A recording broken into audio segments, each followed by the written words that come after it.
তুই কে রে? আর এখানে কি চাস? ও কোনো কথা বলল না। নীলের সামনে এসে বন্দুকটা বের করেই ওর মাথার উপর ধরল। নীল ওর মাথায় বন্দুকটা ধরা দেখে খুব ভয় পেয়ে গেল। ওর ভয় পাওয়া দেখে ওই লোকটি বলতে লাগলো, ছি রে, ভয় পেয়ে গেলি নাকি? ভয় পাস না, তোকে এত সহজে আমি মারবো না, তোকে তিলে তিলে মারবো। আমাকে তুই মারবি? পারলে বন্দুকটা ফেলে আমাকে মারতে আয়, দেখি তোর সাহস কীরকম। ওই লোকটি একবার রোয়েনের দিকে আর একবার রুহির দিকে তাকালো। তারপর নীলের দিকে তাকিয়েই একটা নাক বরাবর ঘুষি মারলো। সাথে সাথে নীল ছিটকে পড়ল দেয়ালের সাথে গিয়ে। আর হাত খোলা পেয়ে রুহি রোয়েনের কাছে ছুটে গেল আর রোয়েনের বাঁধন খুলতে লাগলো। আর এদিকে নীল মার খেয়ে আবার ওই লোকটির কাছে তেড়ে এলে ওই লোকটি আবার ওকে মারতে থাকে। আর মারতে মারতে ও দেখে যে নীল প্রায় মরেই যাবে, কিন্তু মরতে মরতেই বলে, আরে থাম থাম, আমাকে মার পরে, কিন্তু এইটা তো বল কে তুই? ওকে চল, দেখবি আমার সাহস কিরকম। শুনবি আমি কে? আমি রিহান আহমেদ, রোয়েন আহমেদের ভাই। তুই জানস রোয়েন আমার কি লাগে? জীবন লাগে, জীবন। আর তুই আমার জীবনেরই কষ্ট দিছস। এর শাস্তি যে কি ভয়াবহ হয় তা তুই এখনই জানতে পারবি। রিহান নীলের কাছে গিয়ে ওর মাথা বরাবর একটা আঘাত করে আর একটা চাকু দিয়ে ওর দুই হাতের রগ কেটে দেয়। আর তারপর ওকে বেঁধে ফেলে চেয়ারের সাথে আর বলতে থাকে, এখন তুই বুঝবি মৃত্যুর যন্ত্রণা কেমন। আর তারপরে আমি রুহির কাছে গিয়ে বলি, ভাবি কুল ডাউন, রোয়েনের কিছুই হবে না, আমি ওর কিছু হতে দেব না। তাড়াতাড়ি চলুন, ওকে হাসপাতাল নিয়ে যেতে হবে। রোয়েনকে রিহান খুব তাড়াতাড়ি করে একটা বড় হাসপাতালে নিয়ে এলো আর ওর চিকিৎসা করানো শুরু করালো। আর এদিকে রুহির কান্না দেখে রিহান তাড়াতাড়ি করে রোয়েনের বাসায় আর রুহির বাসায় এই খবর জানিয়ে দিল, সাথে আরও একজনকে জানিয়ে দিল, আর সে হলো নীলা। অবশ্য এখন জানতে চাইবেন কেন নীলাকে রিহান খবর দিল আর ওই বা ওকে কেমনে চিনে। পড়তে থাকুন, বুঝতে পারবেন এমনিতেই। কিছুক্ষণের মধ্যেই রোয়েন এবং রুহির পরিবারের সবাই এসে গেল। রোয়েনের মা এসে রিহানকে জিজ্ঞেস করতে লাগলো, রিহান, রিহান বাবা আমার, রোয়েন কোথায়? ওর কিছু হবে না তো? আরে মা, ওর কিছুই হবে না, তুমি শান্ত হও তো। বাবা, মাকে নিয়ে ওদিকে বসো। আর রুহি কান্না করতে করতে একটা টাইম অজ্ঞান হয়ে যায়। ওকে নিয়ে কেবিনে দিয়ে ঘুমের ইঞ্জেকশন পুশ করা হয়। আর রোয়েনের জন্য সবাই আল্লাহর কাছে দোয়া করছে যাতে ও খুব তাড়াতাড়ি সুস্থ হয়ে যায়। কিছুক্ষণ পরই ডাক্তার ওটি থেকে বের হলো আর সাথে সাথে রিহান ডাক্তারের কাছে চলে গেল। ডাক্তার, রোয়েনের কি অবস্থা? ওর অবস্থা খুব খারাপ। শরীর থেকে অনেক রক্ত যাওয়ার কারণে 24 ঘন্টার আগে আমরা কিছু বলতে পারছি না। আর ওনাকে কয়েক ব্যাগ রক্ত দেওয়া হয়েছে। যদি আরেকটু দেরি করে হাসপাতালে আসতেন তাহলে আমরা আর ওনাকে বাঁচাতে পারতাম না। আমরা আমাদের কাজ করেছি, এখন বাকিটা আল্লাহর হাতে। আল্লাহকে ডাকুন যাতে উনি সুস্থ হয়ে ওঠে। রিহান ওই জায়গায় বসে পড়ল আর আল্লাহকে ডাকতে লাগলো। দীর্ঘ 24 ঘন্টা সবাই অপেক্ষা করার পর অবশেষে রোয়েন কিছুটা সুস্থ হলো, কিন্তু ওর এখনো জ্ঞান ফিরেনি। রিহান যেন অনেকখানি টেনশন মুক্ত হলো। আর এদিকে রুহির জ্ঞান ফিরেই ও রোয়েনের কাছে যাওয়ার জন্য পাগলামি শুরু করে দিল। নার্সরা ওকে কোনোভাবেই ধরে রাখতে পারছে না। এর মধ্যেই রিহান নীলাকে নিয়ে রুহির কেবিনে গিয়ে ঢুকলো। আর নীলাকে দেখে রুহির রাগ উঠে গেল আর বলতে লাগলো, তুই তুই তুই এখানে কেন? কি চাস তুই? তুই যদি আর একবার আমার রোয়েনের দিকে চোখ তুলে তাকাস আমি তোকে মেরে ফেলবো। রোয়েন শুধু আমার আর কারণ নয়। যা যা, তুই এখান থেকে চলে যা বলছি।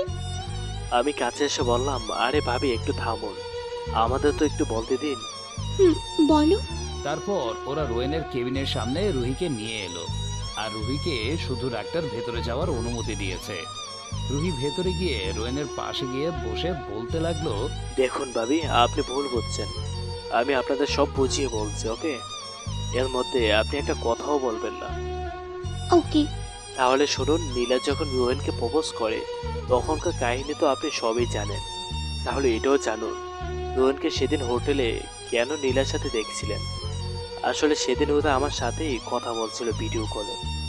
আর নীলা আর আমার সম্পর্ক যাতে ঠিক মতো হয়ে যায় তাই ও আমাকে সাহায্য করেছিল। আর আমি নীলাকে অনেক আগে থেকে পছন্দ করতাম, কিন্তু কখনো বলা হয়ে ওঠেনি। কিন্তু রোয়েন আমাকে এই বিষয়ে অনেক সাহায্য করে, আর ওর মনে শুধু আপনিই ছিলেন, আছেন, আর আগামীতেও থাকবেন। কেউ আপনার জায়গা ওর থেকে নিতে পারবে না, বুঝছেন? কাঁদতে কাঁদতে রুহি নীলা, তুমি আমাকে মাফ করে দাও। আমি তোমাকে না বুঝে অনেক কষ্ট দিয়েছি। না ম্যাডাম, আমি তাতে কিছু মনে করিনি। রিহান, আমাকে একটু রায়নের কাছে নিয়ে যাও। আমি না বুঝে ওকে অনেক কষ্ট দিয়ে ফেলেছি, প্লিজ। চলুন, কিন্তু আপনার শরীর তো অনেক দুর্বল, আগে একটু সুস্থ হন। না রিহান, প্লিজ আমাকে রোয়েনের কাছে একটু নিয়ে চলো। কাঁদতে কাঁদতে রুহি রিয়ানের বুকে মাথা রাখলো আর কাঁদতে লাগলো। এর কিছুক্ষণের মধ্যেই রুহি অনুভব করলো ওর মাথার চুলে কেউ হাত বুলাচ্ছে। রুহি মাথা উঠিয়েই দেখলো রোয়েন ওর দিকে চেয়ে আছে আর মুচকি হেসে ওর চুলে বিলি কেটে দিচ্ছে আর বলল, কোথাও যাব না আমার মিষ্টি বউটাকে ছেড়ে। রোয়েন, তোমার জ্ঞান ফিরেছে? আমি ওকে জড়িয়ে ধরে বললাম, আমাকে মাফ করে দাও, আর কখনো তোমাকে কষ্ট দিব না। বড্ড বেশি ভালোবেসে ফেলেছি তোমায়। আমায় আর কখনো ছেড়ে যাবে না বলো? মরে যাব তো। আর কিছু বলতে পারলাম না, কারণ রোয়েন আমার মুখে হাত দিয়ে চেপে ধরলো আর বলল, যদি তোমার কিছু হয়ে যায় তাহলে আমার কি হবে বলো? রুহিকে ছাড়া যে রোয়েনের অস্তিত্বও খুঁজে পাবে না। আমিও বড্ড বেশি ভালোবাসি আমার পাগলিটাকে। বলেই আমিও রুহিকে জড়িয়ে ধরলাম আর ওর কানের কাছে গিয়ে বললাম, আচ্ছা আমি কি সত্যি বাবা হতে চলেছি? হুম সত্যি? হুম। আমি আর নীলা দরজা নক করলাম। কি আপনাদের প্রেম করা হলো? আমরা কি আসবো ভিতরে? রুহি হালকা সরে বসলো। বেচারি ভালোই লজ্জা পেয়েছে, তাই আমি বললাম, আয়। আরে আরে, কি করছিস? বসছিস কেন? একদম নড়াচড়া করবি না, তুই এমনিতেই ক্লান্ত। আর আমি এখানে কিভাবে আসলাম তাই তো বুঝতে পারছি না। আমাকে একটু খুলে বলো তো। তাহলে শোন, আর ভাবি আপনিও শুনুন। তোর মনে আছে যখন তুই ভাবির সাথে ঝগড়া করে গাড়ি নিয়ে বের হয়ে গিয়ে বাসায় ভাঙচুর করে বের হয়ে গাড়ি নিয়ে ড্রাইভ করতে করতে আমায় কল দিয়ে বলেছিলি? তখনই আমি বুঝেছি কিছু একটা হতে চলেছে। আর ওই টাইমেই তোর ওপর কারা যেন অ্যাটাক করে। আর কিছুক্ষণ পরেই হঠাৎ তোর চিৎকারের আওয়াজ পেয়ে আর তারপর দেখে তোর ফোন বন্ধ, আর আমি সঙ্গে সঙ্গে এখানে চলে আসলাম। এই হলো কাহিনী। ধন্যবাদ ভাই, তোর জন্যই আমি সহ আমার বাচ্চা বউ ঠিক আছে। আমাকে ধন্যবাদ দিয়ে তুই ছোট করিস না। আমি যা করেছি তা অতি সামান্য তোর সাহায্যের কাছে। তুই যদি আমার জীবন বাঁচিয়ে তোর পরিবার স্থান না দিতি আর নিজের ভাই না ভাবতি, তাহলে আজ এই রিয়ানা আহমেদের কোনো অস্তিত্ব থাকতো না এই পৃথিবীতে। বুঝেছি, বাদ দে। রিহান, তুমি কিন্তু একটা জিনিস মিস করে গেলে। কি মিস করলাম আমি? ওই যে রোয়েনের বউ সহ বাচ্চা। ও শিট, এটা ভুলে গেলাম। কিভাবে? আচ্ছা দোস্ত, বুঝলাম না ব্যাপারটা। আর এটা তো আগে বলিসনি যে ভাবি প্রেগনেন্ট। শালা আমিও একটু আগে জানতে পারলাম। ওকে, আমি তাহলে সবাইকে খুশির খবর জানিয়ে দিচ্ছি। রিহান আর নীলা সবাইকে খুশির খবর জানিয়ে দিল। অবশেষে কয়েকদিন পর রোয়েন সুস্থ হলে ওকে বাসায় নিয়ে যাওয়া হলো। আর এইদিকে নীলের হাতের রক কাটায় ওর সারা শরীর থেকে রক্ত ঝরতে ঝরতে একটা সময় ও ছটফট করতে করতে মারা যায়। আর এইদিকে রুহির বাবা আর রোয়েনের বাবা সিদ্ধান্ত নেন কালকেই রুহি আর রোয়েনের বিয়ে দিবে। তার পরের দিন সবকিছু ঠিক করে ওরা ওদের বিয়ের সবকিছু অ্যারেঞ্জমেন্ট করে ফেলে। অবশেষে রোয়েন আর রুহির বিয়ের কাজ সম্পন্ন হলো। রোয়েন আর রুহি দুজনই খুশি, সাথে ওদের পরিবারও। খুব বড় করেই ওদের বিয়ের অনুষ্ঠান সম্পন্ন হয়েছে। রুহিকে রোয়েনের রুমে নিয়ে গিয়ে রাখা হলো। রোয়েন ওর বন্ধুদের সাথে ছাদে আড্ডা দিচ্ছে। আড্ডা দিতে দিতে রোয়েন দেখে রাত 12টা বেজে গেছে, তাই ওর বন্ধুদের কোনো মতে বুঝিয়ে রুমে চলে এলো। রুহি মাথা নিচু করে বসে আছে। পায়ের শব্দ পেয়েই বুঝে গেল রোয়েন আসছে। রোয়েন রুমে ঢুকেই দরজাটা বন্ধ করে দিল। তারপর রুহির পাশে গিয়ে বসলো। যেই ওর ঘুমটা উঠাতে যাবে তখনই রুহি বলে উঠল রোয়েনকে, একদম হাত দেবে না, হাত সরাও আর আমার থেকে দূরে গিয়ে দাঁড়াও, দাঁড়াও বলছি। রোয়েন বেচারা হঠাৎ রুহির এমন ব্যবহার দেখে রীতিমতো ভয় পেয়ে গেছে। আর রুহির বলার সাথে সাথে দূরে গিয়ে দাঁড়ালো আর ভয়ে ভয়ে বলল, কি হলো, এমন করছো কেন? আমি ঘুমটাটা উঠিয়ে বললাম, এতক্ষণ কোথায় ছিলে? হ্যাঁ, জানো আমি তোমার জন্য সেই কখন থেকে বসে আছি। আসলে বন্ধুদের সাথে ছাদে ছিলাম, তো আড্ডা দিতে দিতে কখন 12টা বেজে গেছে খেয়াল করিনি। সরি গো, আর এমন হবে না বলে আমি ওর পাশে বসতে গেলাম। তখনই রুহি বলে, তোমাকে কি আমি বসতে বলেছি? হ্যাঁ, যে তুমি বসেছো? দাঁড়াও, তোমাকে এখন শাস্তি পেতে হবে। বলছি কি, আজকে শাস্তি না দিয়ে বাসরের কাজটা করলে কেমন হতো? না, একদমই না। তোমার শাস্তি পেতে হবে, মানে শাস্তি পেতে হবে। আর না হলে বিছানায় কোনো স্থান নেই তোমার। কি করবা এবার ভেবে দেখো। আচ্ছা বলো, কি শাস্তি পেতে হবে আমায়? তোমার শাস্তি হলো এই যে এখন কানে ধরে 100 বার উঠবোস করবা। না করলে হয় না। না হয় না, করো। ওকে। রোয়েন উঠবস করা শুরু করলো, আর তার কিছুক্ষণের মধ্যে রুহি বলে উঠল, থাক থাক, আর লাগবে না, এখন থামো। রুহির এই কথা শোনার পর রোয়েন যেন হাফ ছেড়ে বাঁচল।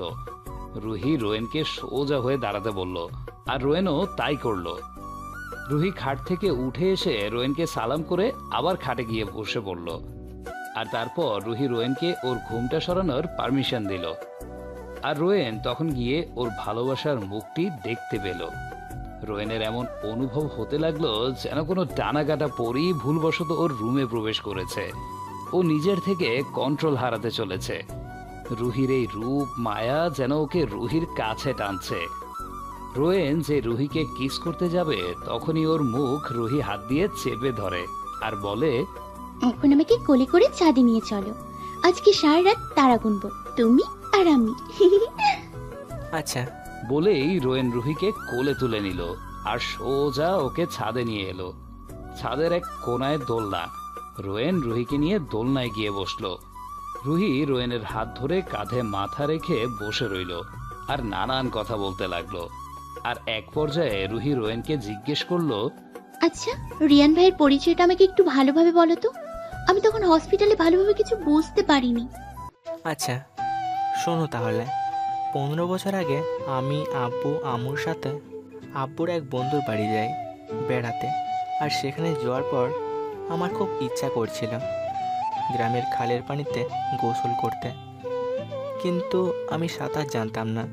কিন্তু ইচ্ছা যখন হয়েছে তখন তো পূরণ করতে হবে, তাই না? আর কোনো কিছু না ভেবে চলে গেলাম। খালের পাশে 1 ঘন্টা যাবৎ আস্তে আস্তে করে নেমেছি। কি আর করবো, ভয় করছিল একা একা। আর তার উপর আমি আবার সাঁতার জানি না। যেই উঠতে যাব তখনই দেখলাম আব্বু আম্মু আমার দিকে আসছে। আমি তাদের দেখে তাড়াতাড়ি উঠতে গেলেই পাটা পিছলে পড়ে যায়। আর খালের পাড়টা মনে হয় 2-3 দিন আগে মাটি কেটেছিল, যার কারণে খালের পাড়ে ওঠার চেষ্টা করেও আর উঠতে পারছিলাম না। আস্তে আস্তে মাঝখানে চলে যায়, যার কারণে খালের পাড়ে ওঠার চেষ্টা করেও আর উঠতে পারছিলাম না।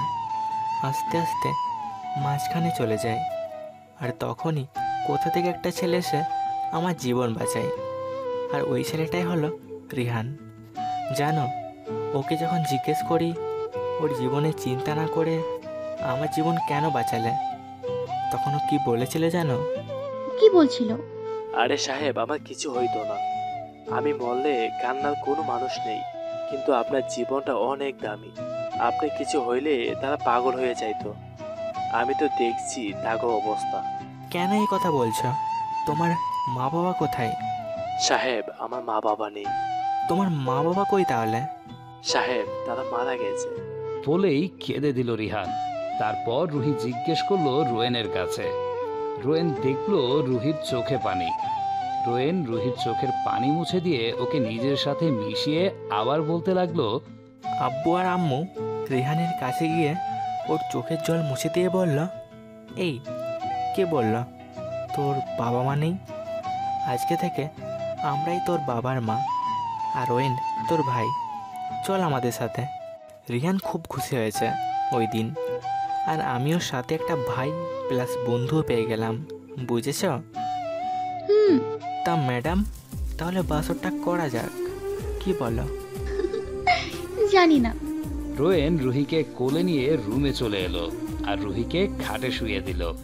তারপর রোয়েন রুহির ঠোঁট নিজের দখলে নিয়ে নিল, আর তারা ভালোবাসার এক অচেনা সাগরে পাড়ি দিল। ধন্যবাদ। সবাই ওদের জন্য দোয়া করবেন।